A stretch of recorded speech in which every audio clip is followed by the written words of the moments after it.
File 7. Chapter 8. The Queen's Croquet Ground. A large rose tree stood near the entrance of the garden. The roses growing on it were white, but there were 3 gardeners at it busily painting them red. Alice thought this a very curious thing, and she went nearer to watch them. And just as she came up to them, she heard one of them say, "Look out now, 5. Don't go splashing paint over me like that." "I couldn't help it," said 5 in a sulky tone. 7 jogged my elbow. On which 7 looked up and said, "That's right, 5. Always lay the blame on others." "You'd better not talk," said 5. "I heard the Queen say only yesterday you deserve to be beheaded." "What for?" said the one who had spoken first. "That's none of your business, too," said 7. "Yes, it is his business," said 5, "and I'll tell him. It was for bringing the cook tulip roots instead of onions." 7 flung down his brush, and had just begun, well, of all the unjust things, when his eye chanced to fall upon Alice as she stood watching them, and he checked himself suddenly. The others looked round also, and all of them bowed low. "Would you tell me, please," said Alice, a little timidly, "why you were painting those roses?" 5 and 7 said nothing, but looked at 2. 2 began in a low voice, "Why, the fact is, you see, miss, this here ought to have been a red rose tree, and we put a white one in by mistake. And if the Queen was to find it out, we should all have our heads cut off, you know. So you see, miss, we're doing our best, afore she comes, to—" At this moment 5, who had been anxiously looking across the garden, called out, "The Queen! The Queen!" and the 3 gardeners instantly threw themselves flat upon their faces. There was a sound of many footsteps, and Alice looked round, eager to see the Queen. First came 10 soldiers carrying clubs. These were all shaped like the 3 gardeners, oblong and flat, with their hands and feet at the corners. Next, the 10 courtiers. These were ornamented all over with diamonds, and walked 2 and 2, as the soldiers did. After these came the royal children. There were 10 of them, and the little dears came jumping merrily along, hand in hand in couples. They were all ornamented with hearts. Next came the guests, mostly kings and queens, and among them Alice recognized the white rabbit. It was talking in a hurried, nervous manner, smiling at everything that was said, and went by without noticing her. Then followed the knave of hearts, carrying the Queen's crown on a crimson velvet cushion, and last of all this grand procession came the King and the Queen of Hearts. Alice was rather doubtful whether she ought not to lie down on her face like the 3 gardeners, but she could not remember ever having heard of such a rule at processions. Besides, what would be the use of a procession, thought she, if people had all to lie down on their faces so that they couldn't see it? So she stood where she was and waited. When the procession came opposite to Alice, they all stopped and looked at her, and the Queen said severely, "Who is this?" She said it to the knave of hearts, who only bowed and smiled in reply. "Idiot!" said the Queen, tossing her head impatiently, and turning to Alice she went on, "What's your name, child?" "My name is Alice, so please your Majesty," said Alice very politely, but she added to herself, "Why, they're only a pack of cards, after all. I needn't be afraid of them." "And who are these?" said the Queen, pointing to the 3 gardeners who were lying round the rose tree, for you see, as they were lying on their faces, and the pattern on their backs was the same as the rest of the pack, she could not tell whether they were gardeners, or soldiers, or courtiers, or 3 of her own children. "How should I know?" said Alice, surprised at her own courage. "It's no business of mine." The Queen turned crimson with fury, and after glaring at her for a moment like a wild beast, began screaming, "Off with her head! Off with—" "Nonsense," said Alice, very loudly and decidedly, and the Queen was silent. The King laid his hand upon her arm and timidly said, "Consider, my dear, she is only a child." The Queen turned angrily away from him and said to the knave, "Turn them over." The knave did so very carefully with 1 foot. "Get up," said the Queen in a shrill, loud voice, and the 3 gardeners instantly jumped up and began bowing to the King, the Queen, the royal children, and everybody else. "Leave off that!" screamed the Queen. "Make me giddy." And then, turning to the rose tree, she went on, "What have you been doing here?" "May it please your Majesty," said 2 in a very humble tone, going down on one knee as he spoke, "we were trying—" "I see," said the Queen, who had meanwhile been examining the roses. "Off with their heads!" And the procession moved on, 3 of the soldiers remaining behind to execute the unfortunate gardeners, who ran to Alice for protection. "You shan't be beheaded," said Alice, and she put them into a large flower pot that stood near.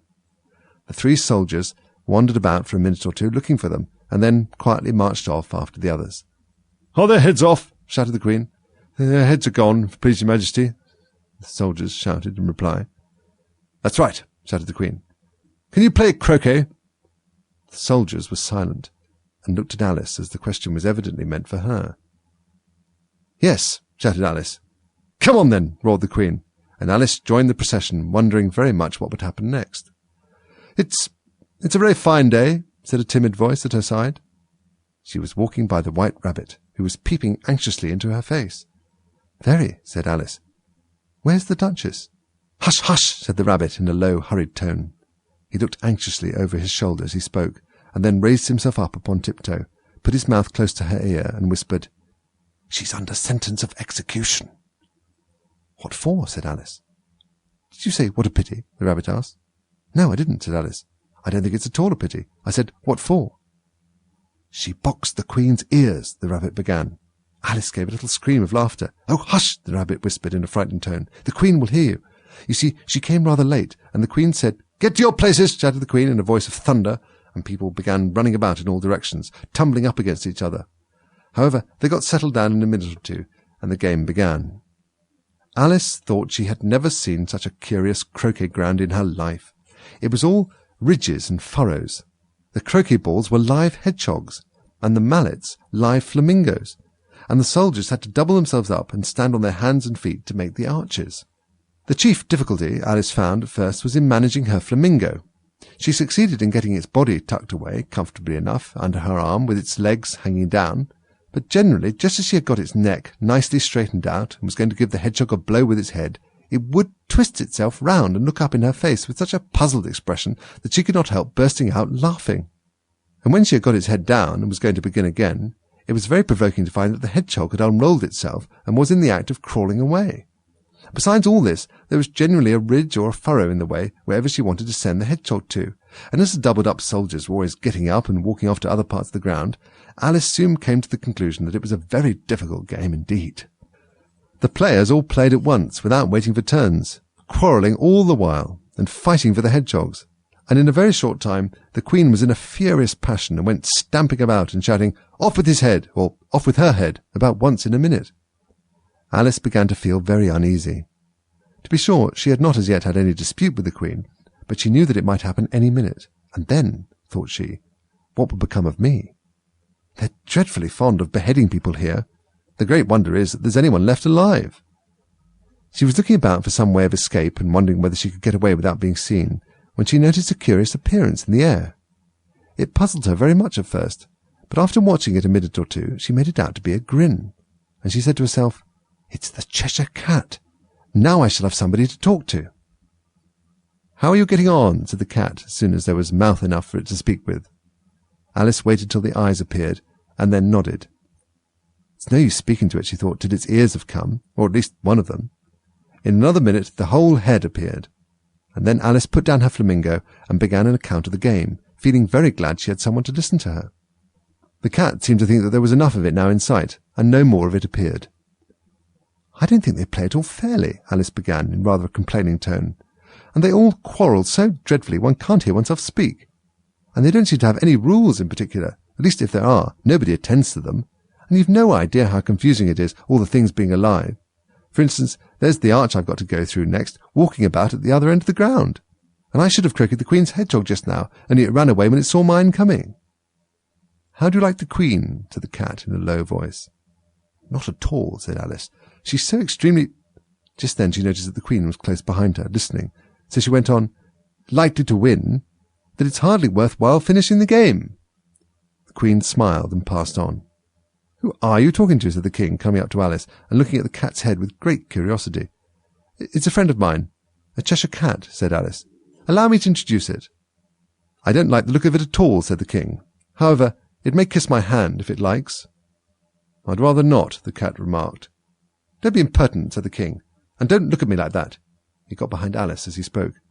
"A cat may look at a king," said Alice. "I've read that in some book, but I don't remember where." "Well, it must be removed," said the King very decidedly, and he called to the Queen, who was passing at the moment. "My dear, I wish you'd have this cat removed." The Queen had only one way of settling all difficulties, great or small. "Off with its head," she said, without even looking round. "I'll fetch the executioner myself," said the King eagerly, and he hurried off. Alice thought she might as well go back and see how the game was going on, as she heard the Queen's voice in the distance, screaming with passion. She had already heard her sentence 3 of the players to be executed for having missed their turns, and she did not like the look of things at all, as the game was in such confusion that she never knew whether it was her turn or not. So she went off in search of her hedgehog.